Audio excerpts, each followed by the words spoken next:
আসসালামু আলাইকুম। নেটওয়ার্ক কৃষি ক্যারিয়ার অনুষ্ঠানে আপনাদের সবাইকে স্বাগতম। আজকের পর্ব শিক্ষকতা। এই পর্বে পুরা পর্ব জুড়ে আমি রয়েছি মিফতাহুল জান্নাত রিফা এবং আজকের পর্বে উপস্থিত রয়েছেন অতিথি হিসাবে আমারই বিশ্ববিদ্যালয় অর্থাৎ শেরেবাংলা কৃষি বিশ্ববিদ্যালয়ের শিক্ষক doctor Mohammad Rashedul Islam sir. Sir তার অনার্স লাইফ শেষ করেছেন বাংলাদেশ কৃষি বিশ্ববিদ্যালয় থেকে ডিভিএম সায়েন্সে এবং একই বিশ্ববিদ্যালয় থেকে মাস্টার্স কমপ্লিট করেছেন, সেই সাথে পিএইচডি কমপ্লিট করেছেন জাপান থেকে। স্যার বর্তমানে শেরেবাংলা কৃষি বিশ্ববিদ্যালয়ের animal science and veterinary medicine অনুষদের সার্জারি অ্যান্ড থেরিওজেনোলজি বিভাগে সহযোগী অধ্যাপক হিসাবে নিয়োজিত রয়েছেন। তো আমরা চলে যাই স্যারের কাছে। আসসালামু আলাইকুম স্যার। ওয়ালাইকুম আসসালাম। ধন্যবাদ নেটওয়ার্ককে আমাকে এখানে আমন্ত্রণ করার জন্য এবং ধন্যবাদ তোমাকেও। ধন্যবাদ স্যার। স্যার আপনার যে একাডেমিক জার্নিটা সেটা যদি আজকে আমাদের সাথে একটু শেয়ার করতেন।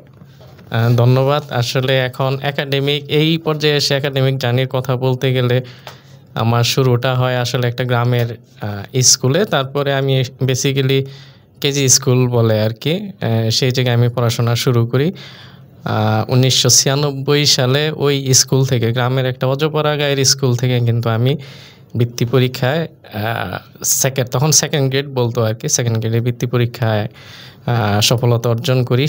সেই জায়গা থেকে আসলে আমার পড়াশোনার আগ্রহটা শুরু হয় আর কি বেসিক্যালি। তো তার পিছনে আমাদের ওই স্কুলের শিক্ষক, স্পেশালি আমাদের প্রধান শিক্ষক, উনি আসলে ইংরেজিতে খুব ভালো দক্ষতা ছিল। উনি আমার পিছনে আসলে আজকের এই পর্যায়ে আসার পিছনে তার অবদান অনেক। তারপর আসলে হাই স্কুলের জার্নিটা একটু লম্বা। তার মাঝখানে একটু বলে রাখি, আমার ক্যাডেট কলেজে পড়ার খুব স্বপ্ন ছিল। তো যে কোনো কারণেই হোক আমি ক্যাডেট কলেজে চান্স পাই নাই। তখন এই 6-এ উঠে ক্যাডেট কলেজের জন্য ভর্তি পরীক্ষা দিতে হতো। এনিওয়ে সেই স্বপ্নটা আসলে একটু পূরণ হয় যখন আমি 8ম শ্রেণীতে, তখন বৃত্তির একটা সিস্টেম ছিল। তখন ওই জায়গায় আমাদের থানায় আমি সেকেন্ড হই। তখন পড়াশোনাটা আরেকটু বেগবান হয় এবং এসএসসিতে সেই ফলাফলটা আমি পাই। তারপরে অ্যাকচুয়ালি যখন কলেজে আসলে আমি কলেজে ভর্তি, তখন কিন্তু ভর্তি পরীক্ষা দিতে হতো। ভালো ভালো কলেজে চান্স পেতে হলে ভর্তি পরীক্ষা দিতে হতো। সেক্ষেত্রে আমি ঢাকার বিজ্ঞান কলেজে সুযোগ পাই এবং ভর্তিও হই। তারপরে আমার একটা পারিবারিক সমস্যার কারণে আমি আবার আমার এলাকায় চলে যাই। তো এলাকায় চলে যাওয়ার পিছনে ওই পারিবারিক সমস্যাই ছিল আসলে মূলত কারণ। আমার ছোট ভাই একসাথে থাকার উদ্দেশ্যে আমি চলে যাই ঢাকা থেকে। তো যাই হোক, ওই এসএসসি সম্পন্ন করি 2004 সালে এবং আমার আসলে স্বপ্ন ছিল যে মেডিকেলে পড়াশোনার, ডাক্তার হওয়ার। আপনারা জানেন তখনকার ছেলেমেয়েরা আসলে অ্যাকচুয়ালি হয় মেডিকেল না হলে ইঞ্জিনিয়ার, দুইটার একটা। তার মধ্যে আমার মেডিকেলই ইচ্ছা ছিল। তো যাই হোক, মেডিকেলের স্বপ্নটা আমি চেষ্টা করে প্রথমবার অল্পের জন্য আর কি পাই নাই, ভর্তির সুযোগটা পাই নাই। তো সেই জায়গায় তখন আসলে যারা একটু রেজাল্ট ভালো ছিল আসলে খুব একটা চয়েজেবল ছিল যে হয় মেডিকেল না হলে ইঞ্জিনিয়ার, না হলে ঢাকা বিশ্ববিদ্যালয় বা তার কাছাকাছি সমপর্যায়ে পরীক্ষা দেওয়া। তো সেক্ষেত্রে আমি 3টা জায়গায় ভর্তি পরীক্ষা দিই। মেডিকেলে ফেলিওর হলে বাংলাদেশ কৃষি বিশ্ববিদ্যালয় আর ঢাকা বিশ্ববিদ্যালয়, এই 2টা জায়গায় মূলত আমি পরীক্ষা দিই। তন্মধ্যে ঢাকা বিশ্ববিদ্যালয়ে আমি ফিজিক্সে চান্স পাই আর বাংলাদেশ কৃষি বিশ্ববিদ্যালয়ে আমি 15তম স্থান অর্জন করি মেধা তালিকায়। সেক্ষেত্রে বাংলাদেশ কৃষি বিশ্ববিদ্যালয়ে আমার আসলে পড়ার ইচ্ছা ছিল ফুড সায়েন্সে। তখন নতুন একটা সাবজেক্ট বাংলাদেশ কৃষি বিশ্ববিদ্যালয়ে চালু হয়। কিন্তু ওই বিশ্ববিদ্যালয়ে যাওয়ার পর আমি আসলে বেসিক্যালি আমাদের যে এলাকার বড় ভাই আছে যারা ওই বিশ্ববিদ্যালয়ে পড়াশোনারত ছিল, তাদের পরামর্শে আসলে আমি ফুড সায়েন্স থেকে বের হয়ে আমি ভেটেরিনারি সায়েন্সে ভর্তি হই। তো ইন দ্য মেইন টাইম আমি ভেটেরিনারি সায়েন্সে ভর্তি হওয়ার পরেও আমি আসলে ঢাকামুখী ছিলাম। আগেই বিজ্ঞান কলেজ থেকে ফেরত আসছি। ঢাকায় এসে কিন্তু আমি ফিজিক্সে ভর্তির একটা সুযোগ নিয়েছিলাম। ফিজিক্স থেকে তখন আমি অ্যাপ্লাইড কেমিস্ট্রি, তা আমার ইচ্ছা ছিল যে আসলে ফিজিক্সে পড়াশোনার, অ্যাপ্লাইড ফিজিক্স, কিন্তু অল্পের জন্য আমি মাইগ্রেশনে অ্যাপ্লাইড কেমিস্ট্রি পাই। তো তখন অ্যাপ্লাইড কেমিস্ট্রি আবার মেডিকেলের যে একটা মাথায় বোধ ছিল, তো দ্বিতীয়বার আবার বাংলাদেশ কৃষি বিশ্ববিদ্যালয়, যেহেতু আমার ওই বিশ্ববিদ্যালয় আমার এলাকায় ছিল, তাই আমি ঢাকা থেকে আবারও শিফট করি বাংলাদেশ কৃষি বিশ্ববিদ্যালয়।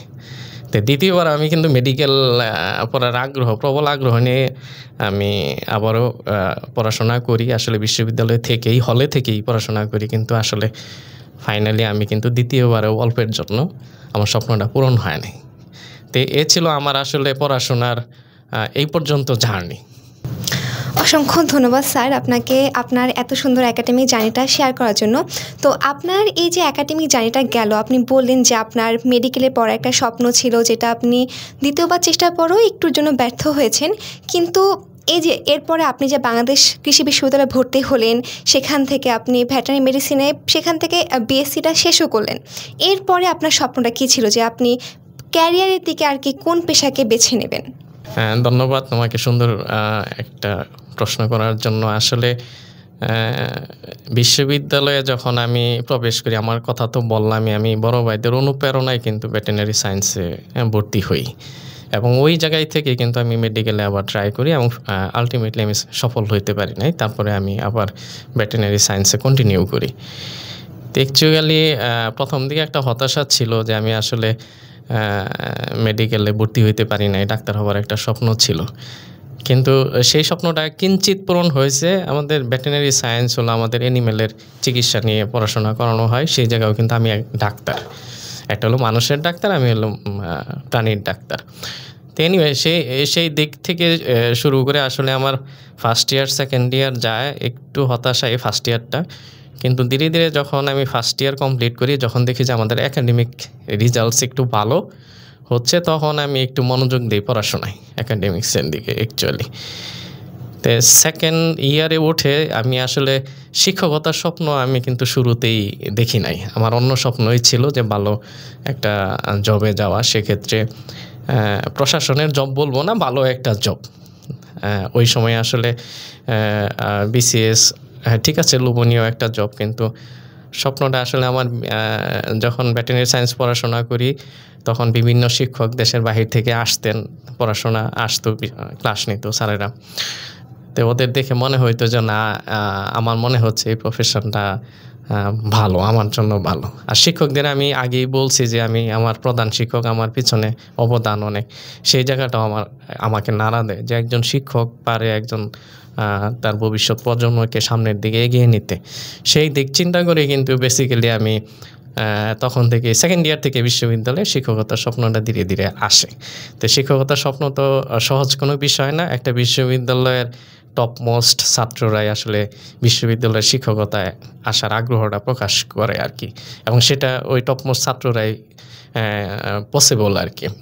তো এর মধ্যে কিছু ব্যত্যয় ঘটে, তবে যারা ভালো ছাত্র থাকে তাদের স্বপ্নই থাকে একটা ভালো শিক্ষকতা প্রফেশনে আসার, এবং শিক্ষকতার পাশাপাশি আরেকটা স্বপ্ন থাকে যে ভালো গবেষক হওয়ার। এটা কিন্তু শিক্ষকতায় পসিবল। বাংলাদেশে আরও অনেক স্বায়ত্তশাসিত প্রতিষ্ঠান আছে গবেষক, বাট এই জায়গায় দুইটা সুযোগ একসাথেই এনজয় করা যায়। তো সেই জার্নিটা আসলে শিক্ষক হওয়ার জার্নিটা আমি হয়তো বা পরে বলবো একটু, তবে আমি বলবো যে বিশ্ববিদ্যালয় লাইফের যখন সেকেন্ড ইয়ারে আমি আসলে উঠি, তখনই আমার এই স্বপ্নটা আমি গেঁথেই পড়াশোনা করি আসলে। স্যার, আপনি তো বললেন যে হচ্ছে বিসিএস ক্যাডার বা এই সব কিছু আসলে লোভনীয় চাকরির সুযোগ থাকার পরেও আপনি শিক্ষকতা পেশাটাকে বেছে নিয়েছেন, যেহেতু আপনার একটা স্বপ্ন ছিল প্রথমে যে মেডিকেলে পড়ার, কিন্তু পরবর্তীতে আপনি তো মানুষের ডাক্তার হতে পারেননি, কিন্তু পশু পাখির ডাক্তার তো আপনি হয়েছেন। তো সেখান থেকে যে আপনার যে ইচ্ছাটা আসলো, আমি ভবিষ্যৎ প্রজন্মকেও এই ক্ষেত্রে আরও বেশি অনুপ্রাণিত করব। তো স্পেসিফিক যদি আমি ভাবে বলি যে অ্যাকচুয়ালি কোন ক্ষেত্রটা আপনাকে শিক্ষকতার পেশার প্রতি বেশি টেনেছে? আসলে আমি আগেই বলেছি যে শিক্ষকতা প্রফেশনটা আমার মধ্যে শুরুতেই ছিল না। বিশ্ববিদ্যালয়ে যখন উঠি, আমি আমার শিক্ষকদের দেখি যারা শিক্ষকতা প্রফেশনে আছেন, বড় ভাইদের কাছে গল্প শুনি। ইভেন আমি আসলে একটু অন্যভাবেই বলি, এটা আসলে একটু কেমন শোনা যাবে যে আমি শিক্ষকতা প্রফেশনে আসার পিছনে আমি এক বিশ্ববিদ্যালয়ের লাইফে থার্ড ইয়ারে উঠে কিন্তু আমি এক বিশ্ববিদ্যালয়ের অধ্যাপকের বাসায় যাওয়ার সৌভাগ্য হয়েছিল।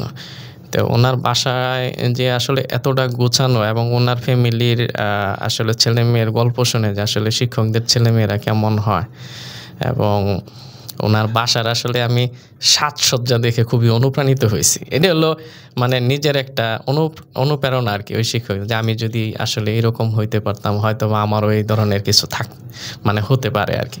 তা আমি খুবই ভালো মানে মনে মনে বাসা থেকে বের হয়ে আমি এই জিনিসটা ফিল করে কিন্তু আসি, এবং অলরেডি আমি বলছি যে সেকেন্ড ইয়ারে উঠি আমার শিক্ষকতা প্রফেশনের প্রতি একটু দুর্বলতা তৈরি হয়।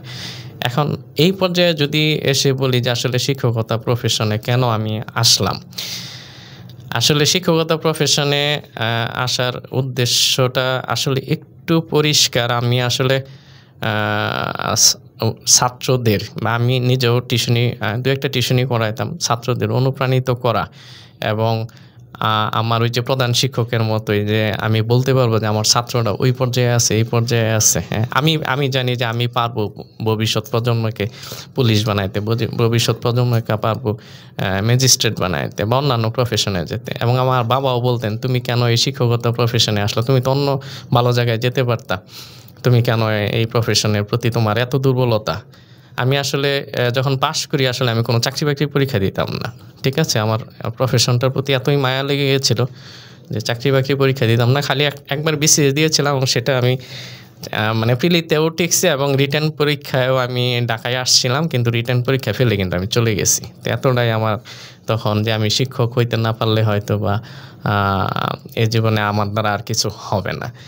তে আল্লাহ আসলে রিজিকে থাকলে আল্লাহ সেটা পূরণ করে, সেটা আমি উদাহরণ। এখন শিক্ষকতা প্রফেশনে আসলে এইখানে একটা সম্মান একটা বিষয় আছে যে শিক্ষকদের সবাই সম্মান করে। তারপরে এইখানে ওই যে বললাম শিক্ষকতার পাশাপাশি গবেষণায় উচ্চশিক্ষা পাশাপাশি আরেকটা স্বপ্ন ছিল যে শিক্ষক হলেই মনে হয় বাহিরে যাওয়া যায়। আমার বিশ্ববিদ্যালয় বাংলাদেশ কৃষি বিশ্ববিদ্যালয়ে দেখতাম সকল শিক্ষকই মোটামুটি যারা শিক্ষক হইতেন তারা মোটামুটি উচ্চশিক্ষার জন্য বাহিরে যেতেন। তো আমারও ধারণা ছিল যে হয়তো বা আমিও একদিন বাহিরে যেতে পারবো যদি শিক্ষক হইতে পারি। তো আল্লাহ তাআলা সেই স্বপ্ন আমার পূরণ করেছেন। আমি জাপান থেকে পিএইচডি করে আসছি এবং শিক্ষকতার লাইফ আসলে নিজের মতো করে সাজানো যায়। সেখানে শিক্ষকতাও যেমন করা যায় এবং পাশাপাশি নিজের যে একটা সবাই বলে যে একটা ফ্রিডম আছে শিক্ষকতায়, আসলে ফ্রিডম হলো নিজের কাছে যে প্রফেশনটা কীভাবে এনজয় করতে হবে। এবং শিক্ষকতায় প্রচুর কাজ করার সুযোগ আছে এবং গবেষণায় সময় দেওয়ার সুযোগ আছে এবং ভবিষ্যৎ প্রজন্মকে কিন্তু গড়ে তোলার একটা বিরাট সুযোগ, সেটা উচ্চশিক্ষায় পসিবল। যে আমাদের নিচের দিকে যে আমাদের প্রাথমিক উচ্চ মাধ্যমিক শিক্ষা আছে সেটা একটা ওয়ে হয়ে দাঁড়ায়, কিন্তু উচ্চশিক্ষায় এসে আসলে সবাই কোন দিকে যাবে সেটা কিন্তু উচ্চশিক্ষায় এসে নির্ধারিত হয়ে যায়। হয়তোবা এদিক সেদিক হইতে পারে, বাট সবাই যদি কঠোর পরিশ্রম করে আমার মনে হয় সেদিকে স্বপ্ন ধাবিত হইতে পারে।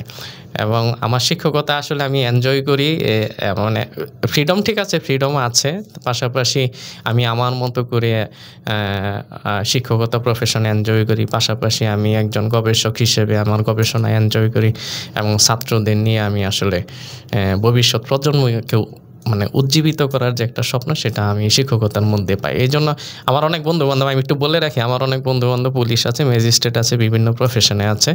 তো প্রফেশনের সাথে কম্পেয়ার করাটা আসলে এক একজন এক একভাবে দেখে, তবে আমি শিক্ষকতা প্রফেশনকে আসলে আমি সবার উপরেই রাখি। আমি শিক্ষক বলে নয়, বাট আমি শিক্ষক হিসেবে বলি যে এই প্রফেশনটার মর্যাদা অন্য ধরনের এবং সেটা আসলে ধরে রাখার দায়িত্ব আমাদের, এবং সেটার পাশাপাশি ছাত্রদেরও একটা দায়িত্ব আছে যে না, শিক্ষক ছাত্র দুইটার একটা কম্বিনেশন ভালো থাকলে ভবিষ্যৎ প্রজন্ম ভালো হয়। তো স্যার যেটা বললেন, স্যার কিন্তু শুধুমাত্র শিক্ষকতা নয়, শিক্ষকতার পাশাপাশি বিভিন্ন ধরনের গবেষণার কাজেও যুক্ত ছিলেন এবং শুধুমাত্র গবেষণা না, স্যার এর সাথে সাথে বিভিন্ন সামাজিক কর্মকাণ্ড এবং শিক্ষার বিভিন্ন কর্মক্ষেত্রে কিন্তু স্যার এখনও নিয়োজিত রয়েছেন। তো স্যার আপনি যেটা বললেন যে আপনার একটা স্বপ্ন ছিল যে বাহিরে যাওয়ার, যেটা আপনি শিক্ষকতা পেশায় পেয়েছেন, পিএইচডি করতে জাপানে গিয়েছেন। তো এক্ষেত্রে কিন্তু অনেকেরই স্বপ্ন থাকে যে উচ্চশিক্ষার জন্য দেশের বাইরে চলে গেলে সে আর কখনো দেশে ফিরে আসতে চায় না। তো সেক্ষেত্রে আপনার যে ফিরে আসা, এটা আসলে কিভাবে হলো? আপনাকে কখনো মনে হয়নি যে না আমি ওখানেই থেকে যাই, ওখানে হয়তোবা ফ্যাসিলিটিস ভালো হবে, এরকম কখনো মনে হয়েছে কিনা? I see. এখন আসলে একটু বলে রাখি, আমি একটু আগেই বললাম যে আসলে বিশ্ববিদ্যালয়ের শিক্ষক হলেই যে বাহিরে যাওয়া যায় এই ধারণাটা ভুল। হ্যাঁ, যে কেউ চাইলে তার মেধা দিয়ে বাহিরে যেতে পারবে। হ্যাঁ, এটা আমার মধ্যে একটা ধারণা ছিল যে হয়তোবা শিক্ষক হলে আমি যেতে পারবো। কিন্তু এই ধারণাটা আসলেই ভুল। সবাই চেষ্টা করলেই তার নিজ নিজ যোগ্যতায় বাহিরে যেতে পারবেন উচ্চশিক্ষার জন্য। এখন আসলে স্পেসিফিক কোয়েশ্চেন যে আমি উচ্চশিক্ষার সুযোগ পেয়ে বাহিরে ছিলাম, পিএইচডি করেছি, এখন কেন চলে আসলাম? আসলে শিক্ষকতা প্রফেশনটা এমন একটা জিনিস, এটার মধ্যে একটা মায়া থাকে। তারপরে কিছু বাংলাদেশের রুলস অ্যান্ড রেগুলেশনে কিছু বাইন্ডিংস আছে। তাছাড়া আরেকটা জিনিস হলো, আমার কখনোই বাহিরে সেট হওয়ার ইচ্ছা ছিল না। যদিও সুযোগ ছিল, কিন্তু আসলে বাহিরে যে আমি এস্টাবলিশড হব, অনেক ভালো লাইফ লিড করব, সেটার স্বপ্নটা ছিল না। কারণ আপনারা জানেন যে এই সাবকন্টিনেন্ট, বিশেষ করে আমাদের এই উপমহাদেশে যে ফ্যামিলি বাইন্ডিংস আছে, হ্যাঁ, আমাদের এখনও আছে সেটা, যে আমরা বাবা মা ভাই বোন একসাথে থাকতে পছন্দ করি, সেটাও একটা বিষয় আছে। সেই বিষয়টা আমার মধ্যেও কাজ করে যে আমার জন্য যারা এত দূর পরিশ্রম করে এত দূর নিয়ে আসছেন, তাদের জন্য তো আমার কিছু করা উচিত।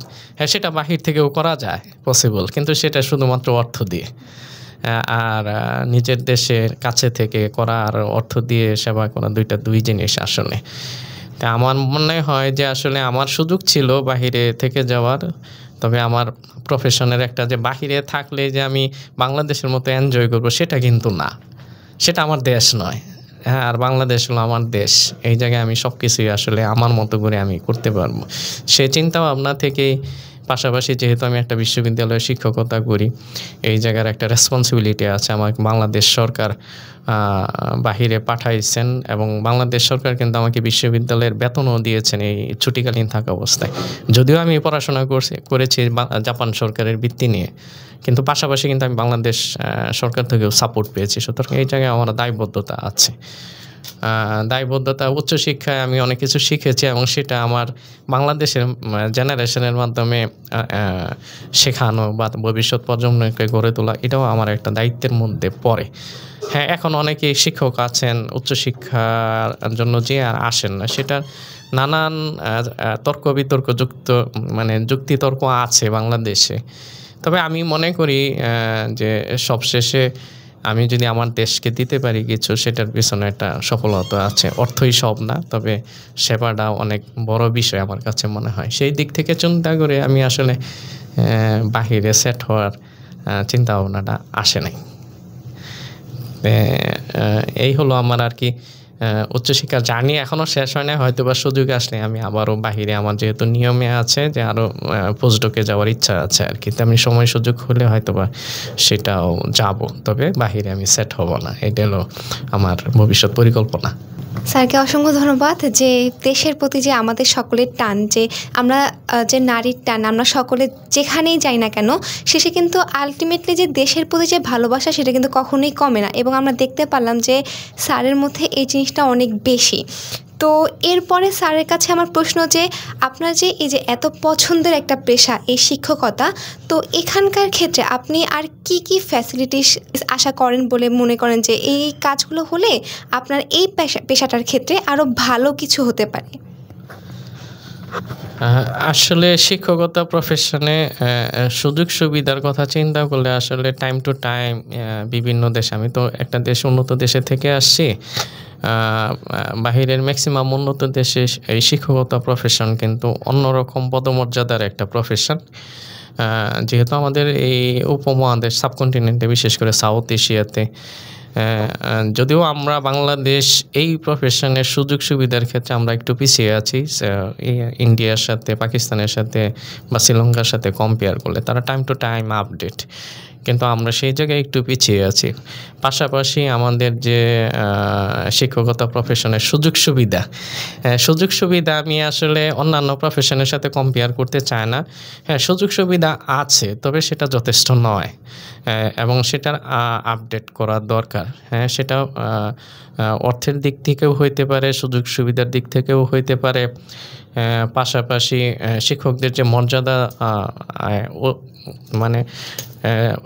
শিক্ষকদের যে মর্যাদাটা আছে সেটাকে আরও কীভাবে উপরের দিকে নেওয়া যায়, এবং বিভিন্ন সুযোগ সুবিধা আসলে বাংলাদেশে আমরা আসলে বিভিন্ন চাকরি বাকরির ক্ষেত্রে যেটা বুঝি আসলে অর্থ প্লাস সম্মান, হ্যাঁ দুটোই বুঝি আর কি।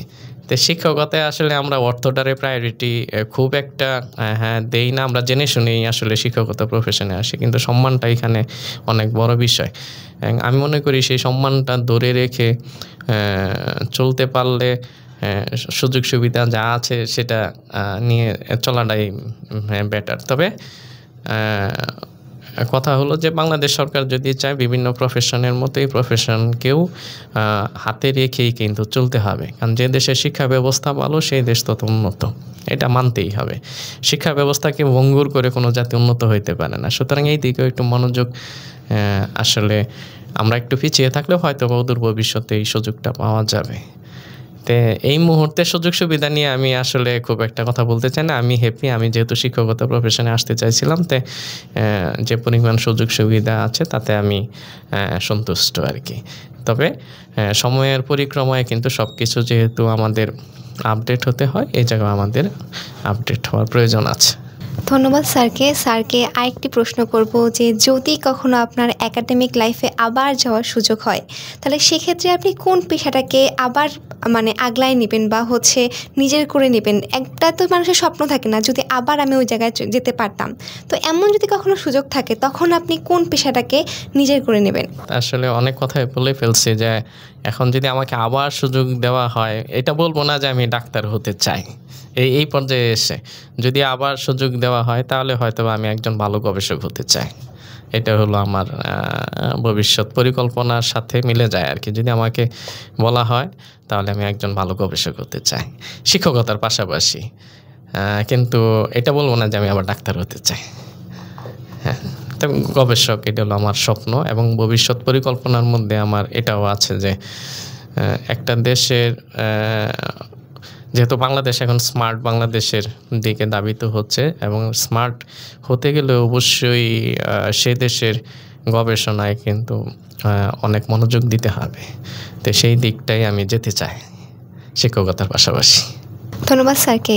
এখন স্যারের কাছে আমার আরেকটি প্রশ্ন যে বাংলাদেশের যে উচ্চ শিক্ষা ব্যবস্থা, এটা নিয়ে আপনার ভবিষ্যৎ চিন্তা কীরকম, যে আপনি ভবিষ্যতে কীরকম একটা ক্যাম্পাস দেখতে চান? বাংলাদেশের উচ্চশিক্ষা নিয়ে যদি কথা বলতে হয়, এখানে আসলে অনেক তর্ক বিতর্ক চলে আসে। আমি শিক্ষক হিসেবে সেদিকে যাব না। তবে বাংলাদেশে যে উচ্চশিক্ষা ব্যবস্থার যে এখন যে প্ল্যান, আমি আসলে সেই প্ল্যানের সাথে একটু দ্বিমত পোষণ করি। কারণ আমি যখন জাপানে ছিলাম তখন আমার অধ্যাপক, আমার যে সুপারভাইজার ছিল, তখন বলতো যে সবার জন্য উচ্চশিক্ষা না। আমি এই কোয়েশ্চেনটা শুনে একটু অবাক হয়েছিলাম, কারণ পরে আমি জিজ্ঞাসা করেছিলাম কেন আসলে সবার জন্য উচ্চশিক্ষা না। পরে আমাকে উনি সুন্দর একটা ব্যাখ্যা দিয়েছেন যে একটা দেশের যদি সবাইকে উচ্চশিক্ষায় শিক্ষিত করা হয় তাহলে সেই দেশ চলবে কিভাবে। আমি তো অবাক হয়ে গেছি যে আসলে সেই দেশ চলবে, উচ্চশিক্ষায় শিক্ষিত হলে তো ভালো চলার কথা, তাহলে চলবে কিভাবে। তাই উনি তখন ব্যাখ্যা দিলেন আসলে একটা সমাজে কিন্তু সব শ্রেণীর মানুষ দরকার। তবে উনি এটা বলছেন যে হ্যাঁ, শিক্ষা দরকার, কিন্তু একটা সার্টেন স্টেজে এসে শিক্ষাটা ভাগ হয়ে যাবে, বিভিন্ন স্তরে ভাগ হয়ে যাবে। তা আমিও মনে করি যে শিক্ষা সবারই এটা নাগরিক অধিকার, এবং এটা সবার প্রয়োজন আছে, এবং সার্টেন সময় পর্যন্ত সবার প্রয়োজন আছে, এবং সেটা ডাইভার্সিফাইড শিক্ষা ব্যবস্থা হইতে হবে। এখন এমন হয় না যাতে আমি 100% একটা দেশের উচ্চশিক্ষায় উচ্চশিক্ষিত করবো, যেটা আমাদের বাংলাদেশের জন্য অ্যালার্মিং। আমাদের প্রচুর বিশ্ববিদ্যালয় হচ্ছে, প্রচুর ছাত্র বের হচ্ছেন গ্র্যাজুয়েশন করে, কিন্তু আমাদের চিন্তা করতে হবে আমাদের জনসংখ্যা অনেক বেশি, আমাদের আসলে কাজের ক্ষেত্রটা কম। তা আমি যখন এই 100% বা 90% উচ্চশিক্ষায় শিক্ষিত করে ফেলবো, তখন আমি যদি কাজের সন্ধান না দিতে পারি তখন কিন্তু এটা জাতির জন্য বার্ডেন হয়ে যাবে। কারণ আমার একটা ছেলে মেয়ে যখন উচ্চশিক্ষায় শিক্ষিত হয়ে যাবে, সে কিন্তু নিচের দিকের কাজগুলো করতে চাইবে না। সুতরাং তখন সে বিভিন্ন ধরনের নানান ধরনের কাজে জড়িত হয়ে যাবে। তা আমি মনে করি যে বাংলাদেশ উচ্চশিক্ষার যে প্ল্যান আছে সেটাতে আমি আসলে একটু দ্বিমত পোষণ করি শিক্ষক হিসেবে। এটা আর একটু চিন্তা ভাবনা করে আগানো উচিত। যে আমি আমার প্রফেসরের মতোই বলবো যে সবার জন্য উচ্চশিক্ষা এটা আসলে একটা জাতির জন্য প্রয়োজন নেই। হ্যাঁ, তবে হ্যাঁ, তার শিক্ষার অধিকার আছে।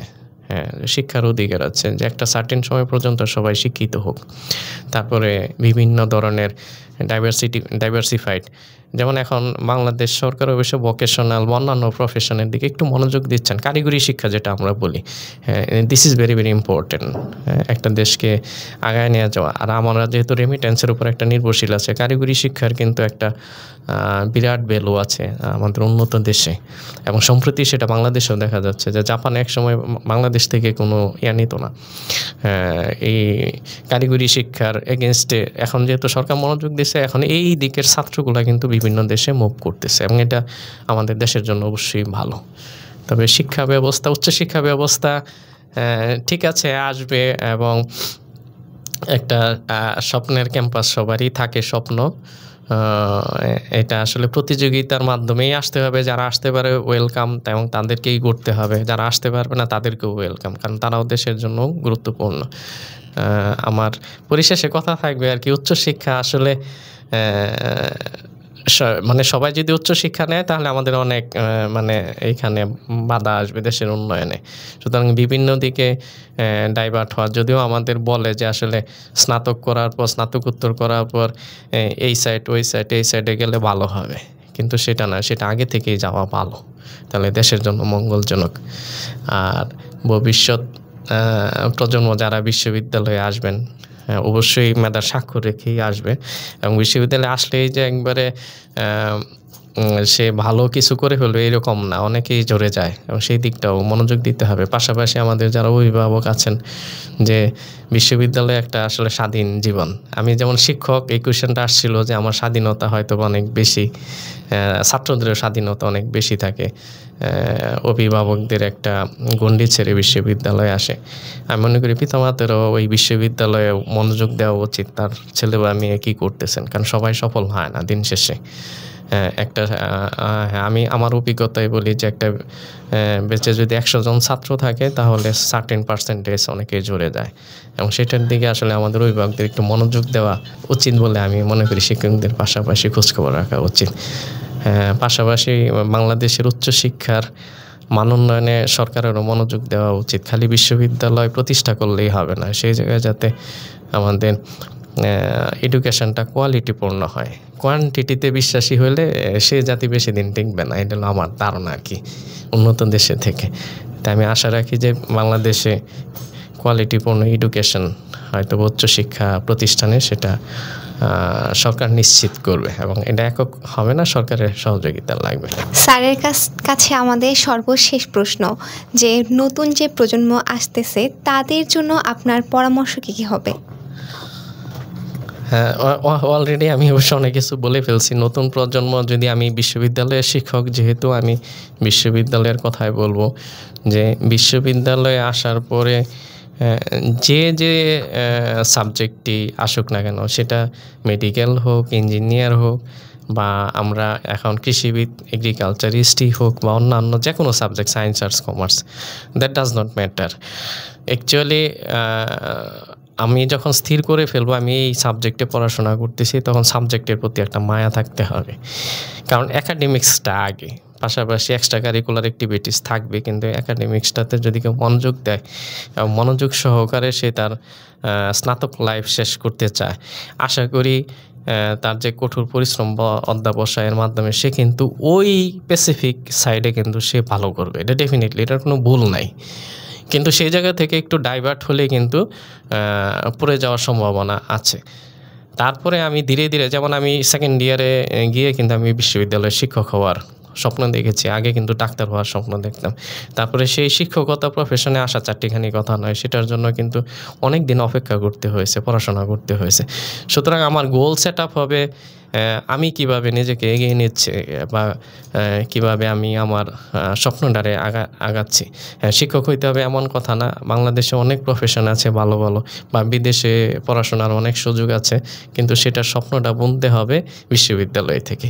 এবং সেই স্বপ্নটা কিন্তু সফল করতে হলে ধীরে ধীরে ধীরে ধীরে আগাইতে হবে, একদিনে আসবে না।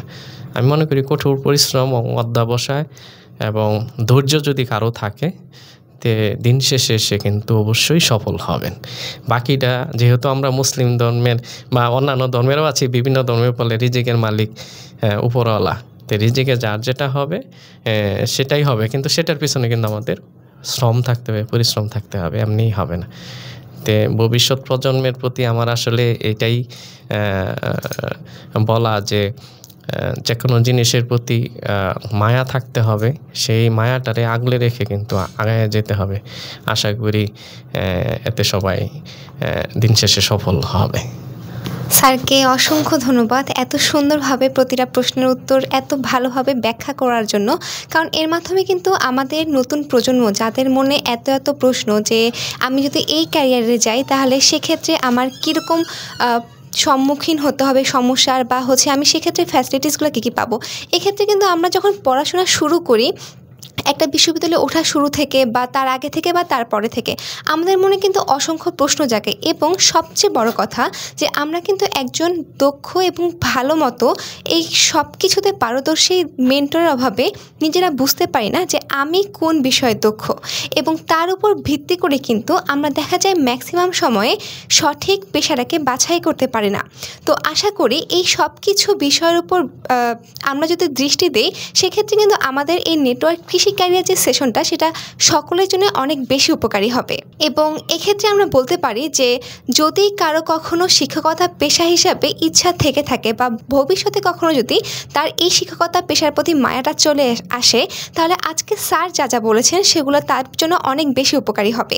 কারণ এক্ষেত্রে সে কী ধরনের সমস্যার সম্মুখীন হতে পারে, তার কী করা লাগতে পারে, উচ্চশিক্ষার জন্য আর কোন দিকে যেতে হতে পারে, সব কিছুই কিন্তু স্যার খুব সুন্দরভাবে বিস্তারিত বর্ণনা করেছেন। তো এই জন্য স্যারকে আবারও অসংখ্য ধন্যবাদ, এবং আপনাদের সবাইকেও সে সাথে অনেক বেশি ধন্যবাদ এই পুরো সেশনে আমাদের সাথে থাকার জন্য। আশা করছি নেক্সট কোনো সেশনে নেক্সট কোনো বিষয়ে আবার আপনাদের সঙ্গে দেখা হবে। ধন্যবাদ সবাইকে। আসসালামু আলাইকুম।